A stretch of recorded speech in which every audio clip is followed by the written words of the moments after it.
ನಗರದ ಹೃದಯಭಾಗದಲ್ಲಿ ಒಂದು ಸುಂದರವಾದ ಮನೆ ಇತ್ತು.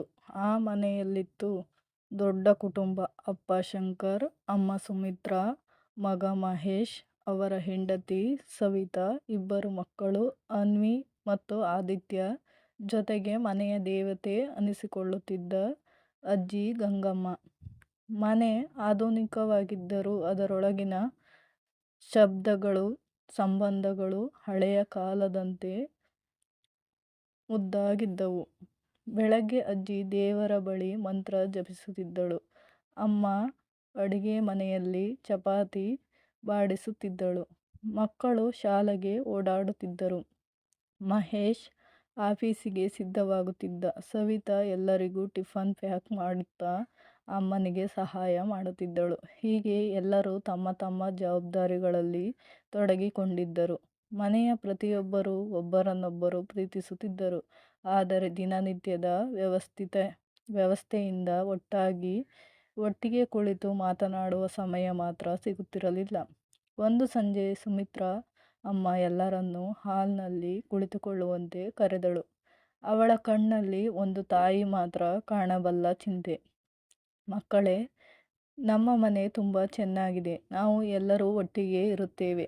ಆದರೆ ನೋಡಿ, ನಾವು ಹೃದಯದಿಂದ ಒಂದಾಗಿ ಕುಳಿತು ಮಾತನಾಡೋದು, ನಗೋದು, ನೆನಪು ಹಂಚಿಕೊಳ್ಳೋದು ಕಡಿಮೆ ಆಗಿದೆ. ಎಲ್ಲರೂ ತಮ್ಮ ತಮ್ಮ ಫೋನ್, ಟಿವಿ, ಕೆಲಸದಲ್ಲಿ ಮುಳುಗಿದ್ದಾರೆ. ಇದು ಸರಿಯಲ್ಲ. ಹೀಗಾಗಿ ಇನ್ನು ಮುಂದೆ ಪ್ರತಿ ಶನಿವಾರ ರಾತ್ರಿ ಎಲ್ಲರೂ ಒಟ್ಟಾಗಿ ಊಟಕ್ಕೆ ಕೂತುಕೊಳ್ಳಬೇಕು. ಟಿವಿ ಬೇಡ, ಫೋನ್ ಬೇಡ, ಕೇವಲ ಕುಟುಂಬದ ಮಾತು. ಎಲ್ಲರೂ ಮೊದಲು ನಗು ಮಾಡಿದರು. ಮಕ್ಕಳು ಹೇಳಿದ್ರು, ಅಮ್ಮ, ಹೀಗೇನೆ ನಾವು ಯಾವಾಗಲೂ ಪಾರ್ಟಿ ಮಾಡ್ತೀವಿ ಅಂದ್ರೆ ಚೆನ್ನಾಗಿದೆ. ಮಹೇಶ್ ತುಸು ಚಿಂತಿಸಿದ. ಅವನ ಮನಸ್ಸಿನಲ್ಲಿ ಇಷ್ಟು ಬ್ಯುಸಿ ಆಗಿರುವ ಸಮಯದಲ್ಲಿ ಇದಕ್ಕೆ ಹೇಗೆ ಸಮಯ ಕೊಡೋದು ಅನ್ನಿಸಿತು. ಆದರೆ ಅಮ್ಮನ ಮುಖ ನೋಡಿದಾಗ ಅವನಿಗೆ ಹೌದು, ಅಮ್ಮನ ಮಾತು ಸರಿ ಎಂದು ಒಪ್ಪಿಕೊಳ್ಳಬೇಕಾಯಿತು. ಶನಿವಾರ ಸಂಜೆ ಬಂತು. ಸವಿತಾ ಅಡುಗೆ ಮನೆಯಲ್ಲಿ ಹೊಸ ರೆಸಿಪಿ ಮಾಡಿದಳು. ಪನ್ನೀರ್ ಬಟರ್ ಮಸಾಲ, ಬಿಸಿ ಬಿಸಿ ರೋಟಿ, ಮಕ್ಕಳು ಇಷ್ಟಪಡುವ ಪಾಸ್ತಾ, ಜೊತೆಗೆ ಅಜ್ಜಿ ಇಷ್ಟಪಡುವ ಬೆಲ್ಲ ತೊಗರಿಬೇಳೆ ಪಾಯಸ. ಮನೆ ಹಾಲ್ನಲ್ಲಿ ದೊಡ್ಡ ಮೇಜು ಸಿದ್ಧವಾಗಿತ್ತು. ಎಲ್ಲರೂ ಕುಳಿತುಕೊಂಡರು. ಮೊದಲು ಸ್ವಲ್ಪ ಅಸೌಕರ್ಯ ಅನ್ನಿಸಿತು. ಫೋನ್ ಕೈಯಲ್ಲಿ ಇಲ್ಲ, ಟಿವಿ ಆನ್ ಇಲ್ಲ. ಆದರೆ ನಿಧಾನವಾಗಿ ಮಾತುಗಳು ಹರಿಯತೊಡಗಿದವು. ಅಜ್ಜಿ ತನ್ನ ಬಾಲ್ಯದ ಕತೆ ಹೇಳಿದಳು. ನಾವು ಚಿಕ್ಕವರಿದ್ದಾಗ ಹೀಗೆ ಕುಳಿತು ತಿನ್ನೋದು ಹಬ್ಬಕ್ಕಷ್ಟೇ ಆಗುತ್ತಿತ್ತು. ಅದು ಬಾಳೆ ಎಲೆ ಮೇಲೆ. ಇವತ್ತಿನ ಮಕ್ಕಳಿಗೆ ಅದು ಎಷ್ಟು ಸಿಗುತ್ತೋ ಗೊತ್ತಿಲ್ಲ. ಮಕ್ಕಳು ಕುತೂಹಲದಿಂದ ಕೇಳಿದರು, ಅಜ್ಜಿ, ಬಾಳೆ ಎಲೆ ಮೇಲೆ ತಿನ್ನೋದು ಎಷ್ಟರ ಮಟ್ಟಿಗೆ ಮಜಾ? ಮಹೇಶ್ ಕೂಡ ನಗುತ್ತಾ ತನ್ನ ಶಾಲಾ ದಿನಗಳ ಜೋಕ್ಸ್ ಹಂಚಿಕೊಂಡ. ಆದಿತ್ಯ ತನ್ನ ಶಾಲೆಯ ಫನ್ನಿ ಘಟನೆ ಹೇಳಿ ಎಲ್ಲರನ್ನೂ ನಗಿಸಿದ. ಆ ಸಂಜೆ ಊಟದ ಪ್ರತಿ ತುತ್ತು ರುಚಿಗಿಂತ ಹೆಚ್ಚಿನ ಸಂಬಂಧದ ಸಿಹಿ ತುಂಬಿತ್ತು. ಮಹೇಶ್ ಆ ರಾತ್ರಿ ಹಾಸಿಗೆಯಲ್ಲಿ ಮಲಗಿದಾಗ ಆಲೋಚನೆ ಶುರುವಾಯ್ತು. ನಾನು ಎಷ್ಟೇ ಹಣ ಗಳಿಸಿದರೂ, ಎಷ್ಟೇ ಯಶಸ್ಸು ಗಳಿಸಿದರೂ ಮನೆಯಲ್ಲಿರುವ ಈ ಒಡನಾಟಕ್ಕಿಂತ ದೊಡ್ಡ ಸಂಪತ್ತು ಇಲ್ಲ. ಅಮ್ಮನ ಒಂದು ನಿರ್ಧಾರ ನಮ್ಮ ಜೀವನದ ಖಾಲಿ ಜಾಗ ತುಂಬಿಬಿಟ್ಟಿದೆ. ಅವನ ಮನಸ್ಸು ಹಗುರವಾಯಿತು. ಅವನಿಗೆ ಅರ್ಥವಾಯಿತು, ಕುಟುಂಬ ಎಂದರೆ ಕೇವಲ ಒಂದೇ ಮನೆ ಅಲ್ಲ, ಅದು ಹೃದಯಗಳನ್ನು ಹಂಚಿಕೊಳ್ಳುವ ಬಾಂಧವ್ಯ. ಶನಿವಾರದ ಆ ಹಬ್ಬದಂತಾಗಿದ್ದ ರಾತ್ರಿ ನಂತರ ಮನೆಗೆ ಹೊಸ ಚೈತನ್ಯವೊಂದು ಬಂದಂತಾಯಿತು. ಅಜ್ಜಿ ಗಂಗಮ್ಮನಿಗೆ ಮಕ್ಕಳು ದಿನದಿಂದ ದಿನಕ್ಕೆ ಹತ್ತಿರವಾಗುತ್ತಾ ಹೋದರು. ಅಜ್ಜಿ ತನ್ನ ಬಾಲ್ಯದ ನೆನಪುಗಳನ್ನು ಹೇಳಿದಾಗ ಮಕ್ಕಳು ಆ ಕಾಲದ ಚಿತ್ರಗಳನ್ನು ಮನಸ್ಸಿನಲ್ಲಿ ಬಿಡಿಸಿಕೊಂಡು ಕುಳಿತುಕೊಳ್ಳುತ್ತಿದ್ದರು. ನಾವು ಚಿಕ್ಕವರು ಆಗಿದ್ದಾಗ ಹಬ್ಬ ಬಂದರೆ ಊರಿನ ಎಲ್ಲ ಮನೆಗಳು ಸೇರಿ ಒಂದು ದೊಡ್ಡ ಪಂಡಾಲ್ ಹಾಕ್ತಿದ್ವಿ. ಎಲ್ಲರೂ ಒಟ್ಟಿಗೆ ಕೂತು ಅಡಿಗೆ ಮಾಡ್ತಿದ್ವಿ, ತಿಂತಿದ್ವಿ, ಹಾಡು ಹಾಡ್ತಿದ್ವಿ. ಹೀಗಂತ ಇಂದು ಯಾವ ಮನೆಯಲ್ಲೂ ನೋಡ್ತಿಲ್ಲ. ಅನ್ವಿ ಕೇಳಿದಳು, ಅಜ್ಜಿ, ನೀವು ಎಷ್ಟು ದೊಡ್ಡ ಪಂಡಾಲ್ ಹಾಕಿ ಎಲ್ಲರೂ ಒಂದೇ ಜಾಗದಲ್ಲಿ ಊಟ ಮಾಡೋದ್ರಲ್ಲಿ ಜಗಳ ಆಗ್ತಿಲ್ವಾ? ಅಜ್ಜಿ ನಗು ಬಿಟ್ಟಳು. ಅಯ್ಯೋ, ಜಗಳವೇ ಆಗೋದಿಲ್ಲ. ಏಕೆಂದರೆ ಅಲ್ಲಿ ನಾನು ನೀನು ಅಂದೇ ಇರೋದಿಲ್ಲ. ಎಲ್ಲರೂ ಒಂದು ಕುಟುಂಬ. ಮಕ್ಕಳು ಅಜ್ಜಿ ಮಾತುಗಳನ್ನು ಕೇಳಿ ಆ ಕಾಲಕ್ಕೆ ಹೋದಂತಾಗಿ ಮೌನವಾಗಿ ಕುಳಿತರು. ಮಹೇಶ್ ಮನಸ್ಸಿನಲ್ಲಿ, ಇಂದು ನಾವು ಒಂದೇ ಮನೆಯಲ್ಲಿದ್ದರೂ ಕೆಲವೊಮ್ಮೆ ಹೃದಯದಲ್ಲಿ ದೂರವಿರುತ್ತೇವೆ. ಅಜ್ಜಿಯ ಕಾಲದಲ್ಲಿ ಅದು ಇರಲಿಲ್ಲ ಎಂದುಕೊಂಡನು. ಒಂದು ವಾರದ ನಂತರ ಮಕ್ಕಳು ತಮ್ಮ ಆಟಿಕೆಗಳನ್ನು ಹಂಚಿಕೊಳ್ಳದೆ ಜಗಳವಾಡುತ್ತಿದ್ದರು. ಆದಿತ್ಯ ತನ್ನ ಕಾರ್ ಆಟಿಕೆಯನ್ನು ಅನ್ವಿಗೆ ಕೊಡದೆ ಕೋಪದಿಂದ ಕೂತಿದ್ದ. ಅಮ್ಮ ಸುಮಿತ್ರಾ ಮೃದುವಾಗಿ ಹೇಳಿದರು, ಮಕ್ಕಳೇ, ಆಟಿಕೆ ಹಂಚಿಕೊಳ್ಳೋದು ಕಲಿಯದ್ರೆ ನಾಳೆ ಜೀವನದಲ್ಲಿ ಸಂತೋಷ ಹಂಚಿಕೊಳ್ಳುವುದು ಹೇಗೆ ಕಲ್ತೀರಾ? ಅಜ್ಜಿ ಕೂಡ ಸೇರಿಕೊಂಡು ಹೇಳಿದರು, ನಮ್ಮ ಕಾಲದಲ್ಲಿ ಒಂದು ಚಪ್ಪಲಿ ಜೋಡಿ ಇದ್ದರೂ ಇಬ್ಬರು ತಂಗಿ ಅಣ್ಣ ಹಂಚಿಕೊಂಡು ಹಾಕ್ತಿದ್ವಿ. ಆ ಸಮಯದಲ್ಲಿ ಕೋಪ ಬಂದರೂ ಅದೇ ನಮ್ಮಲ್ಲಿ ಪ್ರೀತಿ ಬೆಳೆಸುತ್ತಿತ್ತು. ಮಕ್ಕಳು ನಿಧಾನವಾಗಿ ಅರಿತುಕೊಂಡರು. ಆದಿತ್ಯ ಕಾರ್ ಆಟಿಕೆಯನ್ನು ಅನ್ವಿಗೆ ಕೊಟ್ಟು ಅನ್ವಿ ಸಂತೋಷದಿಂದ ಕಪ್ಪಳಿಸಿ ಅವನನ್ನು ಒಪ್ಪಿಕೊಂಡಳು. ಮಹೇಶ್ ಆ ದೃಶ್ಯವನ್ನು ನೋಡಿ ಮನಸ್ಸಿನಲ್ಲಿ, ಇದು ಕೇವಲ ಮಕ್ಕಳ ಆಟವಲ್ಲ, ಇದು ಬದುಕಿನ ಪಾಠ ಎಂದುಕೊಂಡ. ಮಹೇಶ್ ಕಚೇರಿಯಲ್ಲಿ ದೊಡ್ಡ ಪ್ರಾಜೆಕ್ಟ್ ಮುಗಿದ ಕಾರಣ ಒಂದು ಬೋನಸ್ ಸಿಕ್ಕಿತು. ಅವನು ಯೋಚಿಸಿದ, ಈ ಹಣದಿಂದ ಏನು ಮಾಡೋದು? ಹೊಸ ಫರ್ನಿಚರ್ ಅಥವಾ ಪ್ರವಾಸ? ಆದರೆ ಸವಿತಾ ಹೇಳಿದಳು, ಈ ಬಾರಿ ನಮ್ಮ ಮನೆಯೆಲ್ಲರಿಗೂ ಸೇರಿ ಒಂದು ಹಬ್ಬ ಆಚರಿಸೋಣ. ಮನೆಯ ಅಂಗಳದಲ್ಲಿ ದೀಪ ಹಚ್ಚಿ ಊರಿನವರನ್ನು ಕರೆದು ದೊಡ್ಡ ಊಟ ಮಾಡೋಣ. ಅಮ್ಮ ಹೇಳ್ತಿರೋದು ನಿಜ. ಸಂತೋಷ ಹಂಚಿಕೊಂಡಾಗ ಮಾತ್ರ ಅದು ಹೆಚ್ಚಾಗುತ್ತದೆ. ಎಲ್ಲರೂ ಒಪ್ಪಿಕೊಂಡರು. ಹಬ್ಬದ ದಿನ ಮನೆ ದೀಪಗಳಿಂದ ಹೊಳೆಯಿತು. ಅಂಗಳದಲ್ಲಿ ಮಕ್ಕಳ ನಗು, ಅಜ್ಜಿಯ ಮಂತ್ರ ಪಠಣ, ಅಪ್ಪ ಅಮ್ಮನ ತಿನಿಸು, ನೆರೆಮನೆಯವರ ಹಾಡು ಎಲ್ಲವೂ ಬೆರಗಿ ಒಂದು ಸಿಹಿ ನೆನಪು ಸೃಷ್ಟಿಸಿತು. ಮಹೇಶ್ ಆ ರಾತ್ರಿ ಎಲ್ಲವನ್ನೂ ನೋಡಿ ಕಣ್ಣೀರು ತಡೆಯಲಾರದೆ ನಿಂತ. ನಿನಗೆ ಎಷ್ಟು ದೊಡ್ಡ ಮನೆ, ಕಾರು, ಹಣವಿದ್ದರೂ ನಿನ್ನ ಜೀವನದ ಸಂಪತ್ತು ಇವರೆಲ್ಲ, ನನ್ನ ಕುಟುಂಬ. ಆ ದಿನದ ನಂತರ ಒಟ್ಟುಗೂಡುವ ಸಂಜೆ ಕೇವಲ ಶನಿವಾರ ಮಾತ್ರವಲ್ಲ, ಪ್ರತಿದಿನದ ಸಂಪ್ರದಾಯವಾಯಿತು. ಮಕ್ಕಳು ಶಾಲೆಯಿಂದ ಬಂದು ಕತೆ ಹೇಳುತ್ತಿದ್ದರು. ಅಜ್ಜಿ ತಮ್ಮ ಅನುಭವ ಹಂಚಿಕೊಳ್ಳುತ್ತಿದ್ದರು. ಅಪ್ಪ ಅಮ್ಮ ಕೆಲಸದ ಒತ್ತಡ ಮರೆತು ನಗುತ್ತಿದ್ದರು. ಮನೆಯ ಗೋಡೆಗಳು ಈಗ ಕೇವಲ ಇಟ್ಟಿಗೆ ಸಿಮೆಂಟ್ ಅಲ್ಲ, ಅವುಗಳೊಳಗೆ ಹೃದಯಗಳು ಶಬ್ದ ಪ್ರತಿಧ್ವನಿಸುತ್ತಿತ್ತು. ಮಹೇಶ್ ತನ್ನ ದಿನಚರಿಯಲ್ಲಿ ಬರೆದ, ನಾನು ಕಲಿತ ಪಾಠ, ಜೀವನದಲ್ಲಿ ಕುಟುಂಬಕ್ಕಿಂತ ದೊಡ್ಡ ಸಂಪತ್ತು ಯಾವುದೂ ಇಲ್ಲ. ಸಮಯ ಹಂಚಿದಾಗ, ಪ್ರೀತಿ ಹಂಚಿದಾಗ ಬದುಕು ನಿಜವಾಗಿಯೂ ಬದುಕಾಗುತ್ತದೆ. ಒಂದು ಬೆಳಗ್ಗೆ ಅಡುಗೆ ಮನೆಯಿಂದ ಬರುವ ಸದ್ದು ಕೇಳಿಸಲಿಲ್ಲ. ಸಾಮಾನ್ಯವಾಗಿ ಬೆಳಗಿನ ಜಾವ ದೇವರ ಮಂತ್ರೋಪಚಾರದಿಂದ ಮನೆಯನ್ನು ತುಂಬಿಸುತ್ತಿದ್ದ ಅಜ್ಜಿಯ ಧ್ವನಿ ಮೌನವಾಗಿತ್ತು. ಸವಿತಾ ಒಳಗೆ ಹೋದಾಗ ಗಂಗಮ್ಮ ಅಜ್ಜಿ ಹಾಸಿಗೆಯಲ್ಲಿ ದುರ್ಬಲವಾಗಿ ಮಲಗಿದ್ದಳು. ಮನೆಗೆಲ್ಲ ಶೋಕ ಮೂಡಿತು. ಮಹೇಶ್ ತಕ್ಷಣ ವೈದ್ಯರನ್ನು ಕರೆಸಿದ. ವೈದ್ಯರು ಹೇಳಿದರು, ಹೆಚ್ಚಾಗಿ ಬೇಕಾಗಿಲ್ಲ. ವಯಸ್ಸಿನ ಕಾರಣದಿಂದ ದೇಹಕ್ಕೆ ಬಲ ಕಡಿಮೆಯಾಗಿದೆ. ಅವಳಿಗೆ ಹೆಚ್ಚು ಕಾಳಜಿ, ಹೆಚ್ಚು ಸಮಯ ಬೇಕು. ಆ ದಿನದಿಂದ ಮನೆಯ ದಿನಚರಿಯೇ ಬದಲಾಯಿತು. ಮಕ್ಕಳು ಶಾಲೆಯಿಂದ ಬಂದು ಮೊದಲೇ ಅಜ್ಜಿಯ ಹಾಸಿಗೆಯ ಬಳಿ ಓಡಿ ಬರುತ್ತಿದ್ದರು. ಅಜ್ಜಿ, ಇವತ್ತು ನಮ್ಮ ಕ್ಲಾಸ್ನಲ್ಲಿ ಏನಾಯ್ತು ಗೊತ್ತಾ ಎಂದು ಹೇಳುತ್ತಾ ತಮ್ಮ ಕತೆಗಳನ್ನು ಹಂಚಿಕೊಳ್ಳುತ್ತಿದ್ದರು. ಅಜ್ಜಿಯ ಮುಖದಲ್ಲಿ ಆಲಸ್ಯ ಇದ್ದರೂ ಹೃದಯದಲ್ಲಿ ತೃಪ್ತಿ ಹೊಮ್ಮುತ್ತಿತ್ತು. ನನ್ನ ಮಕ್ಕಳು ನನ್ನೊಡನೆ ಸಮಯ ಕಳೆಯುತ್ತಿದ್ದಾರೆ, ಇದು ನನಗೆ ಔಷಧಿ. ಅಜ್ಜಿಯ ಆರೋಗ್ಯದ ಕಾರಣ ಮನೆಯಲ್ಲಿ ಹಲವು ಜವಾಬ್ದಾರಿಗಳು ಹೆಚ್ಚಾದವು. ಸವಿತಾ ಅಡುಗೆ, ಮಕ್ಕಳ ಹೋಂವರ್ಕ್, ಅಜ್ಜಿಯ ಸೇವೆ ಎಲ್ಲವನ್ನೂ ನಿರ್ವಹಿಸುತ್ತಿದ್ದಳು. ಮಹೇಶ್ ತನ್ನ ಕೆಲಸದ ಒತ್ತಡದ ನಡುವೆಯೂ ರಾತ್ರಿ ತಡವಾಗಿ ಬಂದು ಅಜ್ಜಿಯ ಹತ್ತಿರ ಕುಳಿತುಕೊಳ್ಳುತ್ತಿದ್ದ. ಒಂದು ದಿನ ಅವನು ತನ್ನ ಬಾಸ್ಗೆ ಹೇಳಿದರು, ನನ್ನ ಮನೆಗೆ ನನ್ನ ಸಮಯ ಬೇಕಾಗಿದೆ. ನಾನು ಕೆಲಸ ಮಾಡಬಹುದು, ಆದರೆ ಕುಟುಂಬವೇ ನನಗೆ ಶಕ್ತಿ. ಅದನ್ನು ನಿರ್ಲಕ್ಷ್ಯ ಮಾಡಲಾರೆ. ಅವನ ಬಾಸ್ ಆಶ್ಚರ್ಯದಿಂದ ನೋಡಿದರು, ಆದರೆ ನಂತರ ಮೆಚ್ಚಿಕೊಂಡರು. ಮಹೇಶ್, ನೀನು ನಿಜವಾದ ಅರ್ಥದಲ್ಲಿ ಬದುಕು ಕಲಿತಿದ್ದೀಯ. ಅಜ್ಜಿ ತಮ್ಮ ಮಗನ ಮಾತು ಕೇಳಿ ಹೆಮ್ಮೆಪಟ್ಟು ನಗುತ್ತಿದ್ದರು. ಅವಳಿಗೆ ಅರ್ಥವಾಯಿತು, ಕುಟುಂಬ ಒಗ್ಗಟ್ಟಿನಿಂದ ಯಾವ ಸಮಸ್ಯೆಯನ್ನು ಎದುರಿಸಬಹುದು. ಅಜ್ಜಿ ಆರೋಗ್ಯ ಸ್ವಲ್ಪ ಸುಧಾರಿಸಿದ ನಂತರ ಮಕ್ಕಳು ತಮ್ಮ ಕನಸುಗಳನ್ನು ಹಂಚಿಕೊಳ್ಳಲು ಪ್ರಾರಂಭಿಸಿದರು. ಅನ್ವಿ ಹೇಳಿದಳು, ಅಜ್ಜಿ, ನಾನು ಡಾಕ್ಟರ್ ಆಗ್ತೀನಿ. ನಿನ್ನನ್ನು ಮತ್ತೆ ಯಾವತ್ತೂ ಹಾಸಿಗೆ ಹಿಡಿಯದಂತೆ ನೋಡಿಕೊಳ್ತೀನಿ. ಆದಿತ್ಯ ಹೇಳಿದ, ನಾನು ದೊಡ್ಡ ಇಂಜಿನಿಯರ್ ಆಗಿ ಒಂದು ದೊಡ್ಡ ಮನೆ ಕಟ್ತೀನಿ. ಅಲ್ಲಿ ಎಲ್ಲರೂ ಒಂದೇ ಗೂಡಿರೋದು. ಅಜ್ಜಿ ಕಣ್ಣೀರಿನಿಂದ ನಗುತ್ತಾಳೆ. ಮಕ್ಕಳೇ, ನೀವು ಏನಾದರೂ ಆಗಲಿ, ನಾನು ಬಯಸೋದು ಒಂದು, ನೀವು ಒಟ್ಟಿಗೆ ಪ್ರೀತಿಯಿಂದ ಇರಬೇಕು. ಅದೇ ನಿಮ್ಮ ನಿಜವಾದ ಸಂಪತ್ತು. ಮಹೇಶ್ ಮತ್ತು ಸವಿತಾ ಮುಖಾಮುಖಿಯಾಗಿ ನೋಡಿಕೊಂಡರು. ಅವರಿಗೆ ಅರ್ಥವಾಯಿತು. ಅಜ್ಜಿ ತಮ್ಮ ಜೀವನದ ಮಂತ್ರವನ್ನೇ ಹೇಳಿದಳು. ಒಂದು ರಾತ್ರಿ ಹಾಲ್ನ ಮಧ್ಯದಲ್ಲಿ ಎಲ್ಲರೂ ಕೂತು ಮಾತಾಡುತ್ತಿದ್ದರು. ಅಜ್ಜಿ ನಿಧಾನವಾಗಿ ಹೇಳಿದಳು, ನನಗೆ ಎಷ್ಟು ದಿನ ಬದುಕು ಉಳಿದಿದೆ ಗೊತ್ತಿಲ್ಲ, ಆದರೆ ನಾನು ಸಂತೋಷವಾಗಿದ್ದೇನೆ. ಏಕೆಂದರೆ ನಾನು ನೋಡುತ್ತಿದ್ದೇನೆ, ನೀವು ಎಲ್ಲರೂ ಒಟ್ಟಿಗಿದ್ದೀರಿ. ನನಗೆ ಬೇರೇನು ಬೇಡ. ಅವಳ ಮಾತುಗಳು ಮನೆಯವರ ಹೃದಯಕ್ಕೆ ತಾಗಿದವು. ಮಕ್ಕಳು ಅಜ್ಜಿಯನ್ನು ಅಪ್ಪಿಕೊಂಡರು. ಅಪ್ಪ ಅಮ್ಮ ಕಣ್ಣೀರನ್ನು ತಡೆಯಲಾರದೆ ನಿಂತರು. ಆ ರಾತ್ರಿ ಮಹೇಶ್ ದಿನಚರಿಯಲ್ಲಿ ಬರೆದ, ಒಟ್ಟುಗೂಡುವ ಸಂಜೆ ನಮ್ಮ ಜೀವನದ ಬೆಳಕಾಗಿದೆ. ಹಣ, ಯಶಸ್ಸು, ಕೀರ್ತಿ ಇವೆಲ್ಲ ಕಳೆದು ಹೋದರೂ ಮತ್ತೆ ಸಿಗುತ್ತವೆ. ಆದರೆ ಈ ಕ್ಷಣಗಳು, ಈ ಕುಟುಂಬದ ನಗುವು ಮಾತ್ರ, ಪ್ರೀತಿ, ಇವು ಜೀವನದ ಶಾಶ್ವತ ನೆನಪು. ಮನೆ ಮತ್ತೆ ಮಂತ್ರದಂತೆ ಹೊಳೆಯಿತು. ಅಜ್ಜಿ ಹೇಳಿದಂತೆ ಒಟ್ಟಿಗಿರುವುದು ಬೆಳಕಿನ ಬದುಕಿನ ನಿಜವಾದ ಹಬ್ಬ.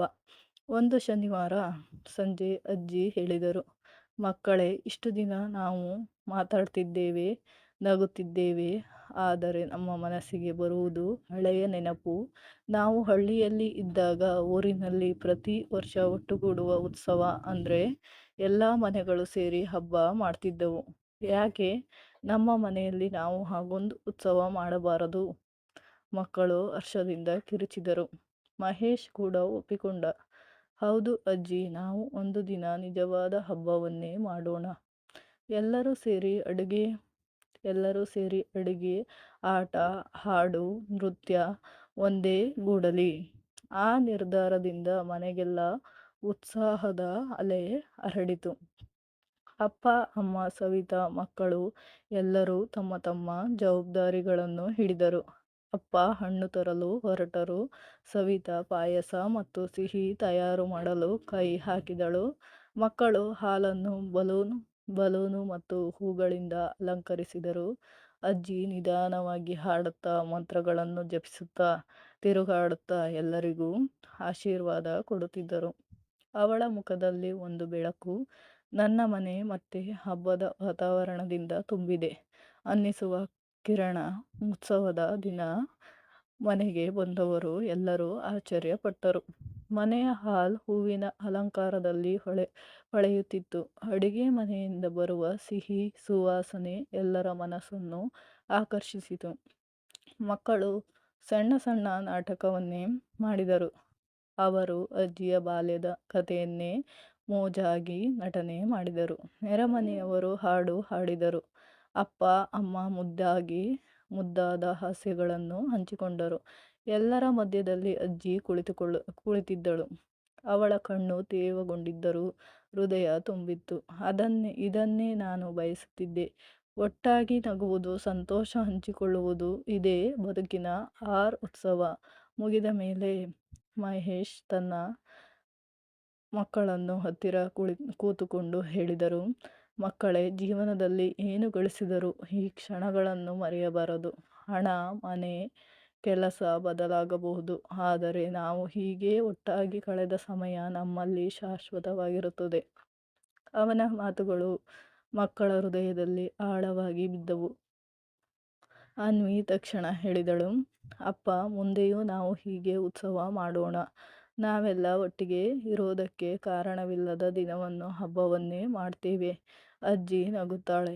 ಅದಕ್ಕೆ ಒಂದು ಬದುಕು ಮಧುರ. ಪ್ರತಿದಿನವೂ ಹಬ್ಬ, ಪ್ರತಿದಿನವೂ ಸಂತೋಷ. ಒಟ್ಟಿಗಿದ್ದಾಗ ಮಾತ್ರ. ಒಂದು ರಾತ್ರಿ ಮನೆಯಲ್ಲೆಲ್ಲ ಮೌನ ಆವರಿಸಿತ್ತು. ಮಕ್ಕಳು ಮಲಗಿದ್ದರು. ಸವಿತಾ ಅಡುಗೆ ಮನೆಯನ್ನು ಅಚ್ಚುಕಟ್ಟಾಗಿಸುತ್ತಿದ್ದಳು. ಶಂಕರ್ ಪತ್ರಿಕೆ ಓದುತ್ತಿದ್ದರು. ಮಹೇಶ್ ಅಜ್ಜಿಯ ಹಾಸಿಗೆಯ ಬಳಿ ಕುಳಿತಿದ್ದ. ಗಂಗಮ್ಮ ಅಜ್ಜಿ ನಿಧಾನವಾಗಿ ಅವನ ಕೈ ಹಿಡಿದುಕೊಂಡರು. ಮಗನೇ, ನಾನು ಇಷ್ಟು ದಿನ ಬದುಕುತ್ತೇನೆ ಅನ್ನುವುದಿಲ್ಲ, ಆದರೆ ಒಂದು ಮಾತು ನೆನಪಿಟ್ಟುಕೋ. ನೀನು ಎಷ್ಟೇ ದೊಡ್ಡವನಾದರೂ ಯಾವ ಸ್ಥಾನದಲ್ಲೇ ಇದ್ದರೂ ಕುಟುಂಬವನ್ನು ಮರೆಯಬೇಡ. ನಿನ್ನ ಹೆಂಡತಿಯನ್ನು ಗೌರವಿಸು, ಮಕ್ಕಳಿಗೆ ಪ್ರೀತಿ ಕಲಿಸು, ತಂದೆ ತಾಯಿಗೆ ಸಮಾನ ಸಮಯ ಕೊಡು. ಇದು ನಿನ್ನ ಸಂಪತ್ತು. ಮಹೇಶ್ ಕಣ್ಣೀರು ತಡೆಯಲಾರದೆ ಅಜ್ಜಿಯ ಕೈ ಹಿಡಿದು ಹೇಳಿದ, ಅಜ್ಜಿ, ನೀನು ನನ್ನ ಬದುಕಿನ ದಾರಿ ತೋರಿಸಿದ್ದೀಯಾ. ನಿನ್ನ ಪಾಠಗಳನ್ನು ಮರೆಯೋದಿಲ್ಲ. ಆ ರಾತ್ರಿ ಅವನು ಮಲಗಿದರೂ ಅಜ್ಜಿಯ ಮಾತುಗಳು ಹೃದಯದಲ್ಲಿ ದೀಪದಂತೆ ಹೊಳೆಯುತ್ತಲೇ ಇತ್ತು. ಮನೆಯ ದಿನಚರಿ ಈಗ ತುಂಬ ಬದಲಾಗಿತ್ತು. ಬೆಳಗ್ಗೆ ಮಕ್ಕಳು ಶಾಲೆಗೆ ಹೋಗುವ ಮುನ್ನ ಅಜ್ಜಿಗೆ ಅಪ್ಪಿಕೊಂಡು ಹೋಗುತ್ತಿದ್ದರು. ಶನಿವಾರ ಸಂಜೆ ಕಾದಂಬರಿಯಂತೆಯೇ ಕತೆಗಳು, ಆಟಗಳು, ನಗು ಕಲಿತು ಹಬ್ಬದ ವಾತಾವರಣ. ಒಂದು ದಿನ ಮಳೆಯ ವೇಳೆ ಮಕ್ಕಳು ಅಂಗಳದಲ್ಲಿ ಮಳೆಗಾಲದ ಆಟ ಮಾಡುತ್ತಿದ್ದಾಗ ಸವಿತಾ ಚಿಂತೆಯಲ್ಲಿದ್ದಳು. ಅಯ್ಯೋ, ಜ್ವರ ಬರುತ್ತೆ. ಆದರೆ ಅಜ್ಜಿ ನಗು ಮಾಡಿ ಹೇಳಿದಳು, ಮಳೆಯಲ್ಲಾಡುವುದು ಕೂಡ ಬಾಲ್ಯದ ಸವಿ ನೆನಪು. ಅವುಗಳಿಗೆ ಈ ಸಂತೋಷ ಅನುಭವಿಸಲಿ. ಜೀವನದಲ್ಲಿ ಮಳೆ ತಡೆದು ನಿಲ್ಲಿಸಲು ಆಗುವುದಿಲ್ಲ, ಆದರೆ ಮಳೆಯಲ್ಲಿ ನೃತ್ಯ ಮಾಡಲು ಕಲಿಸಬಹುದು. ಅಜ್ಜಿಯ ಮಾತು ಎಲ್ಲರ ಮನಸ್ಸಿಗೆ ತಟ್ಟಿತು. ಆ ದಿನದಿಂದಲೇ ಮಕ್ಕಳು ಜೀವನದ ಸಣ್ಣ ಸಣ್ಣ ಕ್ಷಣಗಳಲ್ಲಿ ಸಂತೋಷ ಕಂಡುಕೊಳ್ಳಲು ಪ್ರಾರಂಭಿಸಿದರು. ಮಕ್ಕಳ ಶಾಲೆಯಲ್ಲಿ ಕುಟುಂಬ ದಿನ ಎಂಬ ಕಾರ್ಯಕ್ರಮ ಘೋಷಿಸಲಾಯಿತು. ಅಲ್ಲಿ ಮಕ್ಕಳಿಗೆ ತಮ್ಮ ಕುಟುಂಬವನ್ನು ಪರಿಚಯಿಸುವ ಅವಕಾಶ. ಅನ್ವಿ ಮತ್ತು ಆದಿತ್ಯ ತಯಾರಾಗಿ ವೇದಿಕೆಗೆ ಹೋದರು. ಅವರು ಹೇಳಿದರು, ನಮ್ಮ ಕುಟುಂಬದಲ್ಲಿ ಅಜ್ಜಿ, ಅಪ್ಪ, ಅಮ್ಮ, ನಾವು ಇಬ್ಬರು ಇದ್ದೇವೆ. ನಮ್ಮ ಕುಟುಂಬದ ದೊಡ್ಡ ಆಸ್ತಿ ಏನು ಗೊತ್ತಾ? ಒಟ್ಟಿಗಿರುವುದು. ನಮ್ಮ ಅಜ್ಜಿ ಹೇಳ್ತಾರೆ, ಒಟ್ಟಿಗಿದ್ದರೆ ಪ್ರತಿದಿನ ಹಬ್ಬ. ವೇದಿಕೆಯಲ್ಲಿ ಕುಳಿತಿದ್ದ ಅಜ್ಜಿ ಕಣ್ಣೀರು ಹಿಡಿಯಲಾರದೆ ಅಮ್ಮನ ಭುಜಕ್ಕೆ ತಲೆ ಹಾಯಿಸಿದಳು. ಅವಳ ಕನಸು ನನಸಾಗಿದೆ.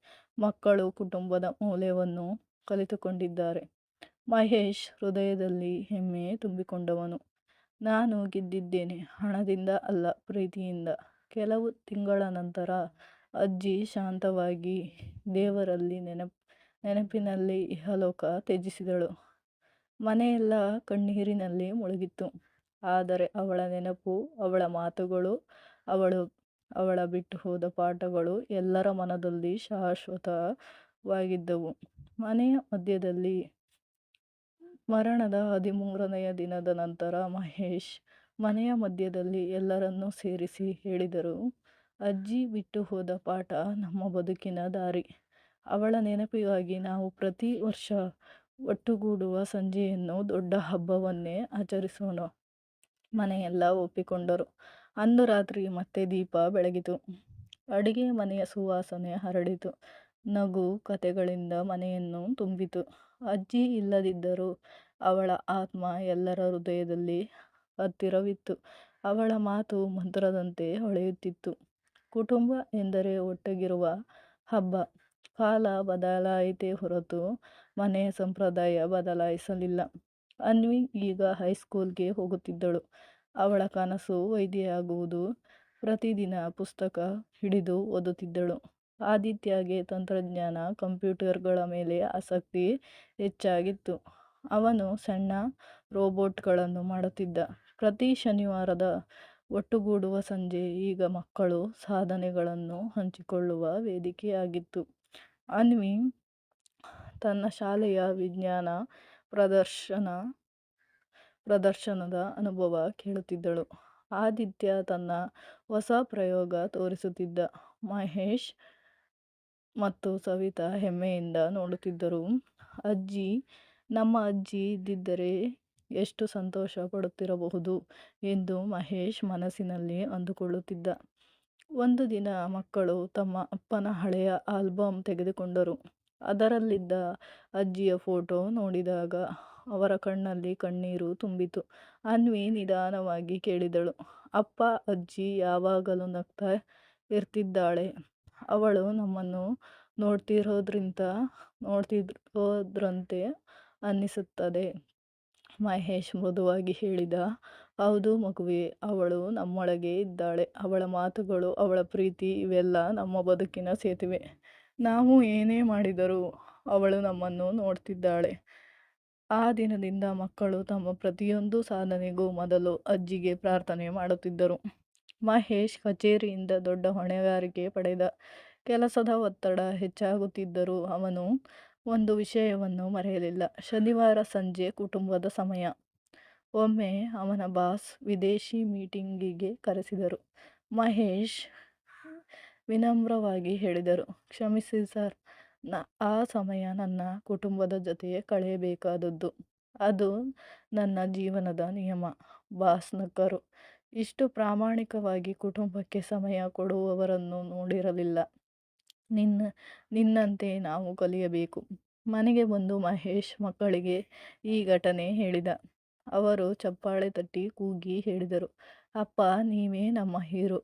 ಅನ್ವಿ ಕಾಲೇಜಿಗೆ ಸೇರಿದ್ದಳು. ಹೊಸ ಸ್ನೇಹಿತರನ್ನು ಮಾಡಿಕೊಂಡಳು.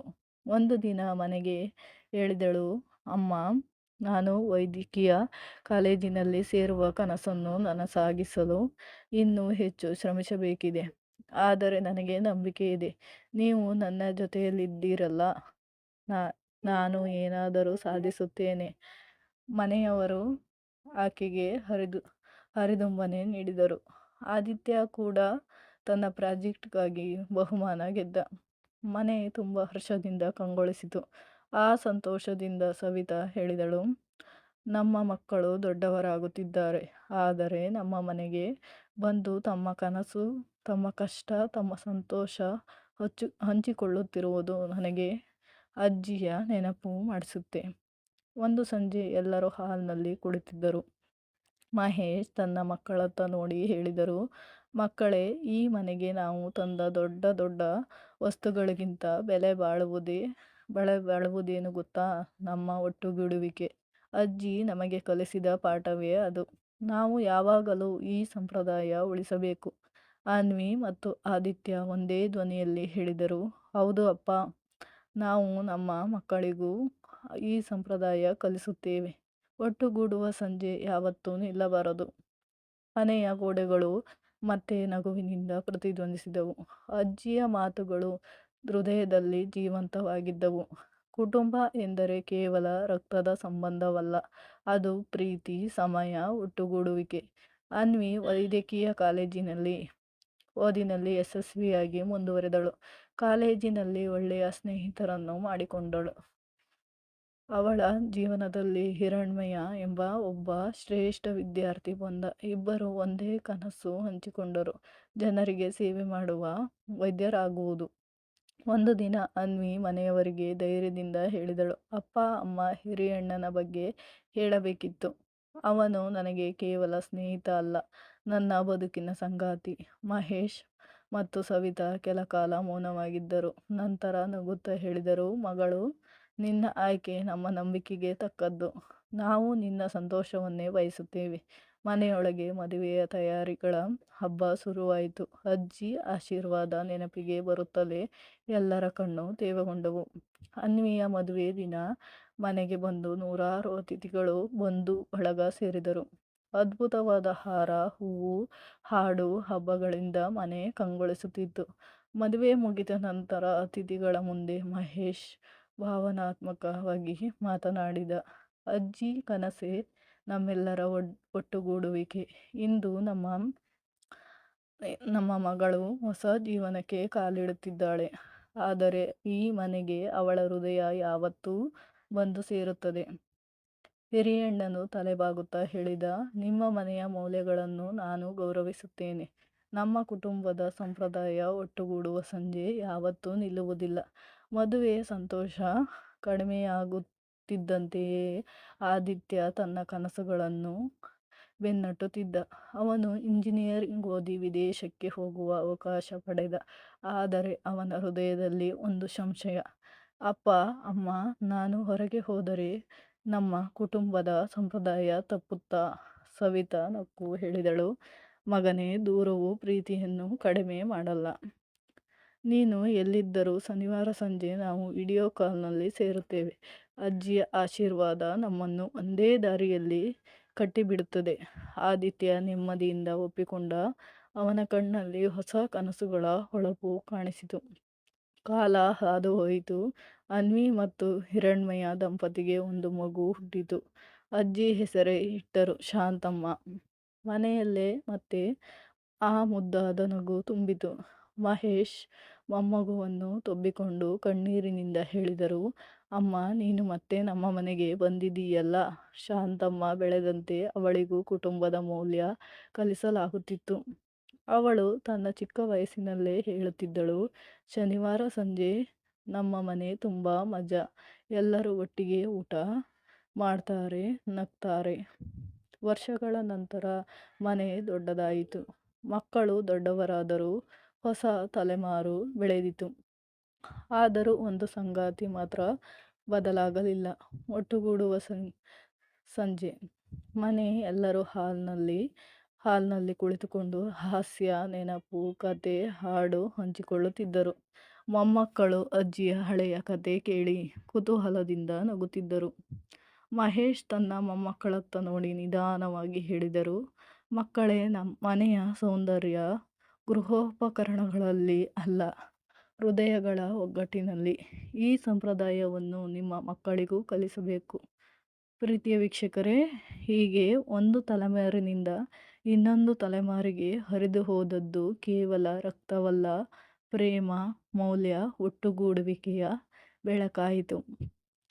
ಪ್ರೀತಿಯ ವೀಕ್ಷಕರೇ, ಈ ಕತೆ ನಿಮಗೆ ಇಷ್ಟವಾದರೆ ಒಂದು ಲೈಕ್ ಮಾಡಿ ಮತ್ತು ಕಥೆಯ ಬಗ್ಗೆ ನಿಮ್ಮ ಅಭಿಪ್ರಾಯ, ಅನಿಸಿಕೆಗಳನ್ನು ಕಾಮೆಂಟ್ ಮೂಲಕ ತಿಳಿಸಿ. ನಮ್ಮ ಚಾನಲ್ ಅನ್ನು ಸಬ್ಸ್ಕ್ರೈಬ್ ಮಾಡಿಕೊಳ್ಳದೆ ನೋಡುವವರು ಸಬ್ಸ್ಕ್ರೈಬ್ ಮಾಡಿಕೊಳ್ಳಿ. ಈ ಕತೆ ಕೇಳಿದ ನಿಮಗೆಲ್ಲರಿಗೂ ಧನ್ಯವಾದಗಳು.